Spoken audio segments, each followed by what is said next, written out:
Hello listeners, a warm welcome to Views on Health.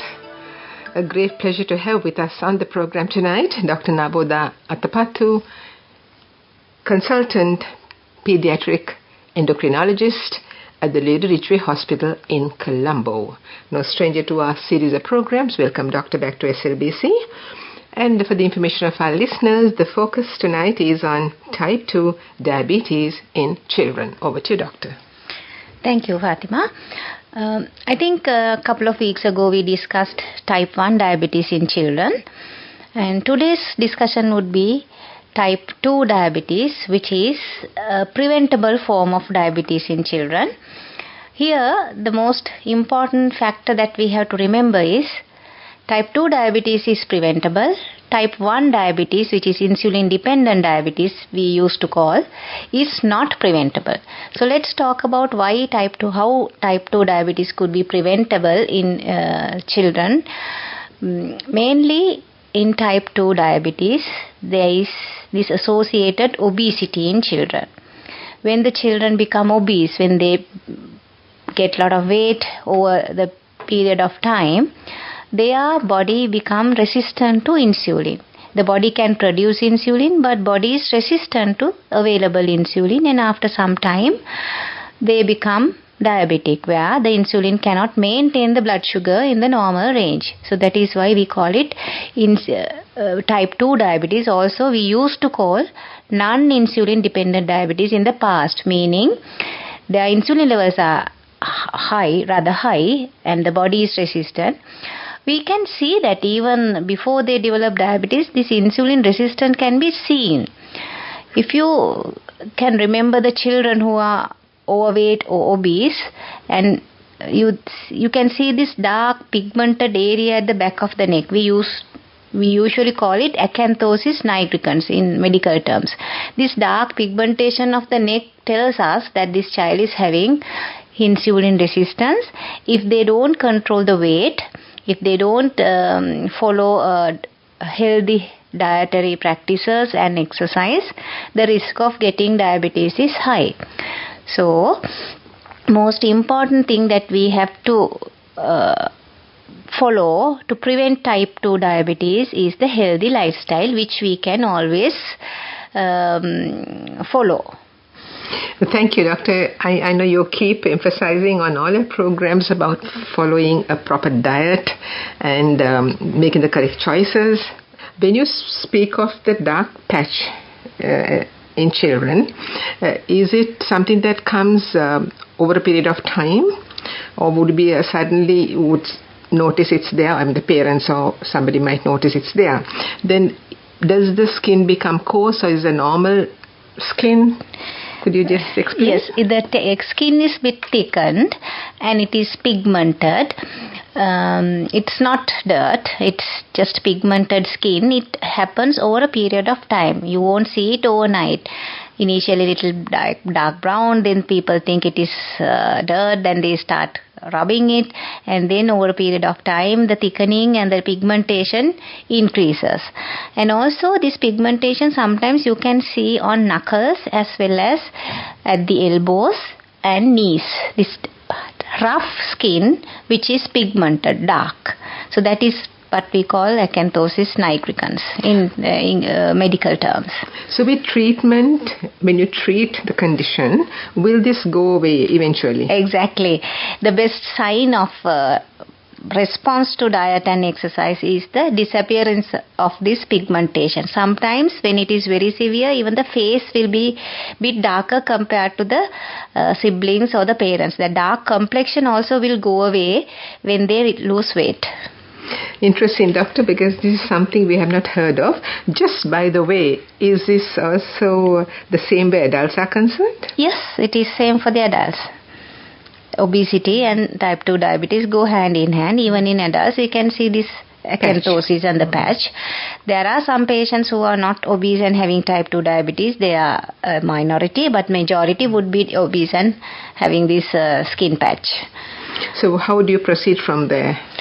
Once we diagnose diabetes in a child with type 2 diabetes, the first thing is if the blood sugar is very high, we may start some insulin to bring it down quickly, because the glucose per se is toxic to the cells that produce insulin. So we have to bring it down as soon as possible, and at the same time we start oral drugs to reduce the insulin resistance and control diabetes. Couple of years ago, we thought when you get type 2 diabetes, it is going to be there, persistent, and we cannot stop it. It will progress.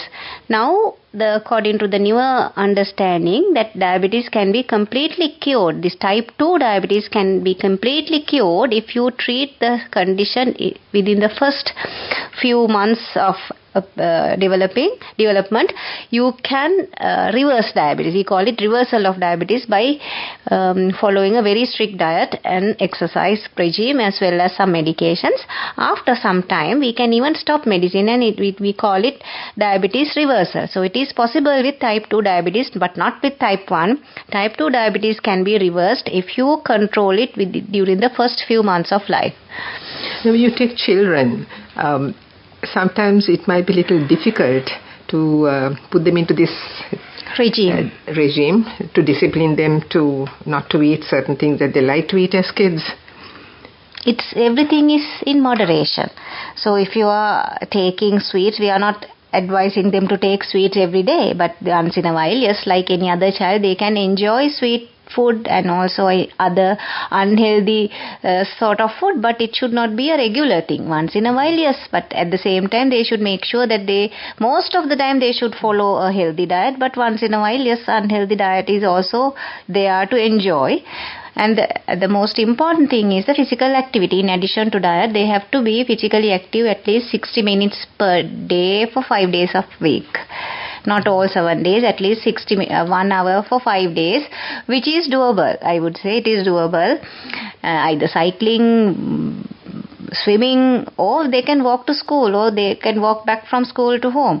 So those are the minor and easier way of getting them physically active. Otherwise they will be like couch potatoes, and they will not get any chance to burn what they take in. That is the biggest problem. That is the imbalance. We take a lot of energy in, but we don't burn them.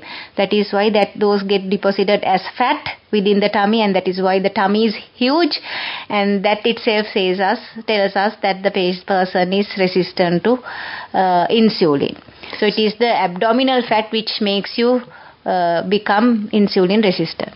So when you see a child developing a stomach, tummy, yes. Some starts protruding a bit, I think parents should sit up and take notice. Yes, of course. You can reverse it, rather than waiting till the whole process takes place and child develops diabetes, and then at that time child will lose a little bit of weight, and that is the time that the parents bring their children losing weight and passing a lot of urine with the symptoms.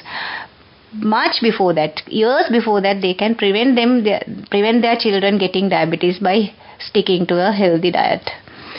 Thank you, doctor. But a chubby child will naturally have certain extended stomach, not much, but there could be something compared to another child who's slimmer. Yes. So most parents might take that as a natural thing. It is not a natural thing. Chubby child with a protruding tummy means there's a lot of fat inside. It's not air. It's not nothing else. It's not water. It's not air. It's just a fat. So we have to get rid of that excess fat. And most of the time these children with obesity and type 2 diabetes can have fatty liver. The liver deposition in the fat. That is a reason for non-alcoholic cirrhosis. So that can even progress up to cirrhosis if they don't do anything about it. You don't have to take alcohol to develop cirrhosis. There's this thing called non-alcoholic cirrhosis, which goes with fatty liver. Fatty liver is common in children with obesity, adults with obesity. The treatment is that again. It comes back to that. That's the bottom line. Yes. Thank you, doctor. Going on from there, now if you're treating them with some sort of medication along with the regime of, following the exercise, lifestyle. The diet, yes. How long does it go basically to see some sort of improvement in the condition? The condition will get improved within 6 months if they follow the diet, exercise and the medications. And sometimes, as I told you earlier, we can reverse diabetes, and then we will be able to stop all the medications, but they have to make sure that they live healthy. So it is necessary that they follow healthy lifestyle, but they don't have to be very strict as before, like as the time that they have diabetes, and when the blood sugars are high, we don't recommend taking any sweets. But once it is reversed, yes, they are allowed to have some form of sweets once in a while, like any other child who would enjoy it, but within the healthy limits. Remember, there are certain things that we have to set limits. Sweets, unhealthy food is something like that, just like the mobile phone, just like any other activity. Even for food, there should be some limits within the family background. It has to come from family, not from anywhere else. No point in blaming this person, that person. It is the family who should follow the healthy diet. Once it's reversed, can it recur? It can recur if you do not follow the lifestyle. It can come back again. How common is this in Sri Lanka? So, in your day-to-day practice? In my day-to-day practice, yes. Because this is a referral center that does not represent the whole country.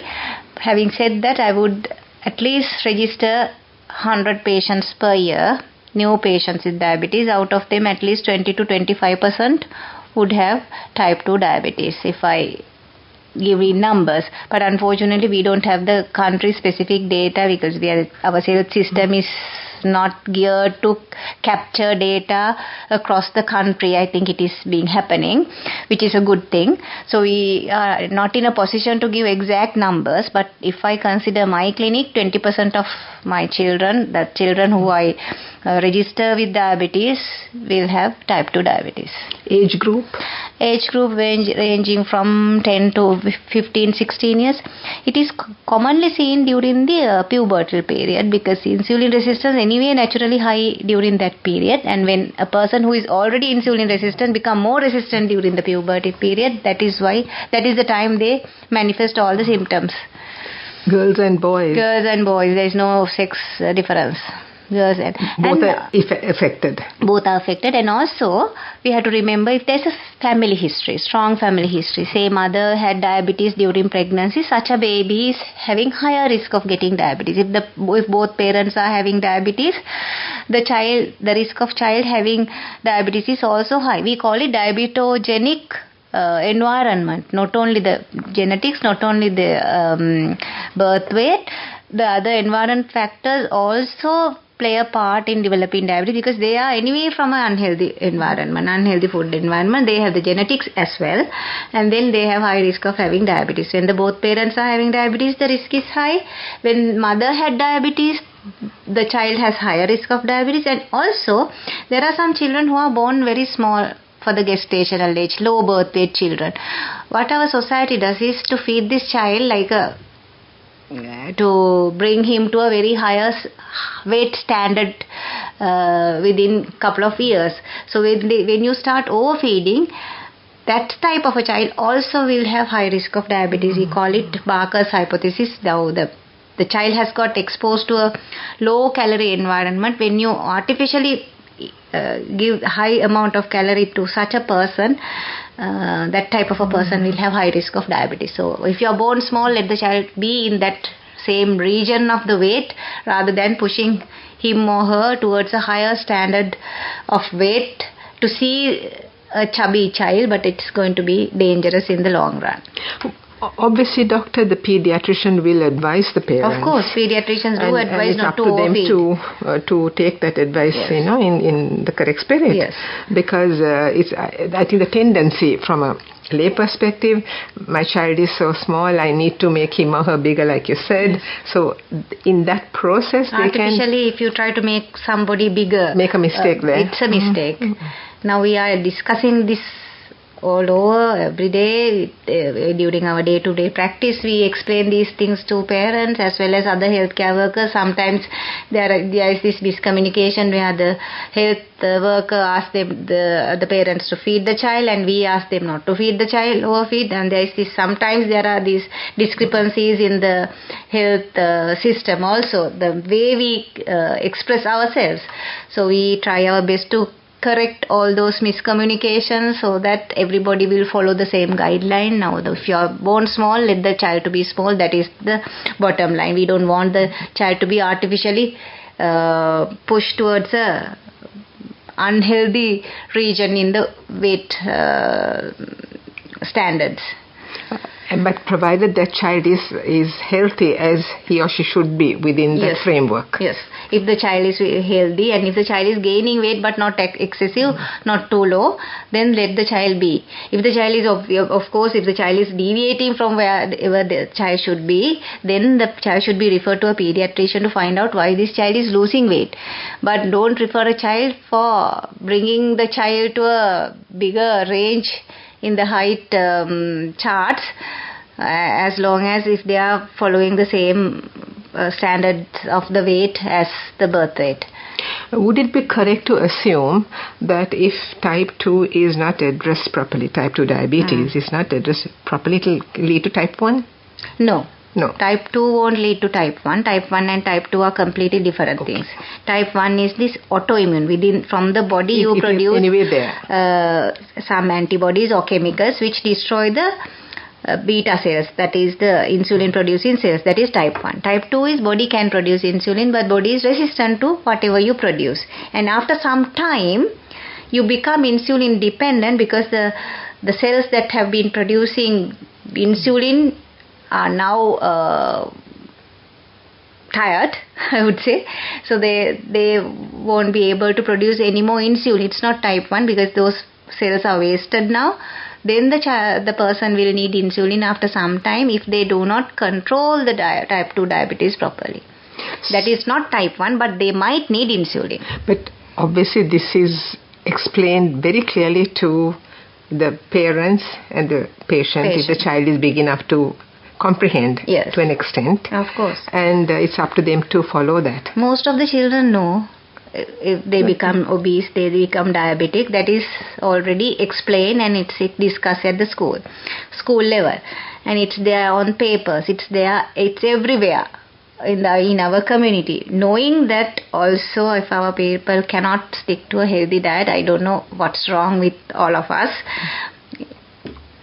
I guess, yes, it's discipline and the mindset and all that put together. Thank you, doctor. So, moving on from there, will in any way, just for the information of our listeners, type 2 diabetes lead to anything else in the child, any other ailment? Of course. If you don't control type 2 diabetes, all the other complications of diabetes will follow.